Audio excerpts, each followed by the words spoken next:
Yo, what's up mga idol? Sa ang susunod na Kyrie Irving ni LeBron James si Tyrese Maxey sa Philadelphia 76ers. Sa ang magiging katulad ni Tyrese Maxey ang naging papel ni Kyrie Irving sa tabi ni LeBron James. Tapos ang paglipat ng superstar sa Philadelphia 76ers matapos maging isa sa pinakamahalagang dahilan ng magtagumpay ng pagkuha ng 76ers kay LeBron James. Kikita si Tyrese Maxey bilang pangunahing katuwang ng 41 anyos na veterano sa kanilang paghahangad ng kampyonato. Ayon sa ESPN, malaki ang tiwala ng organisasyon na magiging maayos ang pagsasama nila Tyrese Maxey at LeBron James dahil matagal na silang magkakilala. Kung titignan mo ang ilan sa pinakamalaking tagumpay ni LeBron James sa Cleveland Cavaliers kasama si Kyrie Irving, makikita mo ang pagkakatulad kay Tyrese Maxey. Matagal na silang may magandang relasyon, kliyente rin si Maxey ng Clutch Sports. 5 taon na silang magkakilala at sabay pang nag-iensayo. Dahil dito, naniniwala silang magiging mas madali ang pag-a-adjust kumpara sa ibang kuponan. Idinagdag pa, tuwing lumilipat si LeBron sa isang bagong kuponan, kadalasan kailangan umangkop ang ibang mga bituin sa kanyang estilo ng paglalaro. May sarili siyang solar system, may sarili siyang orbit. Ngunit kay Tyrese Maxey, naniniwala silang magiging mas maayos ang kanilang transition.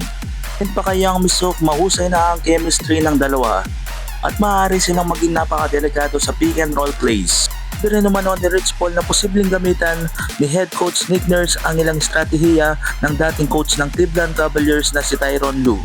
Saan si Maxey ang magsisilbing screener para kay LeBron habang si James naman ang magiging secondary playmaker. Papel na itinuturing ni Rich Paul na isa sa pinakamagaling sa buong NBA. Maaari bang sundan ni Tyrese Maxey ang yapak ni Kyrie Irving? Isa si Maxey sa pinakamahusay na batang guard ngayon sa NBA. At ang kanyang bilis, explosiveness at kakayahang umiscore ay maihahambing sa naging kontribusyon ni Kyrie Irving noong magkasama sila ni LeBron James sa Cleveland Cavaliers. Matatanda ang pinangunahan ni na LeBron at Kyrie Irving ang Cavaliers sa makasaysayang 2016 NBA Championship at 3 sunod na beses silang umabot sa NBA Finals.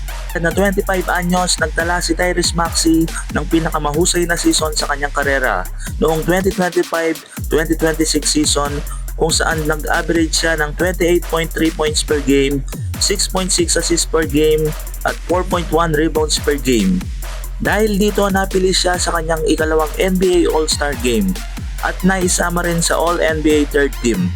Ngayon, opisyal nang pinili ni LeBron James ang Philadelphia 76ers bilang kanyang bagong kuponan sa paghahangad ng ika-5 NBA Championship. Napakalaki ng inaasahan kay Tyrese Maxey na magiging pangunahing katuwang niya sa kampanya ng kuponan para sa 2026-2027 NBA season. Sa tingin ninyo mga idol, magiging kagaya din kaya ang tambalan ni LeBron James at Tyrese Maxey na ginawa nila Kyrie Irving?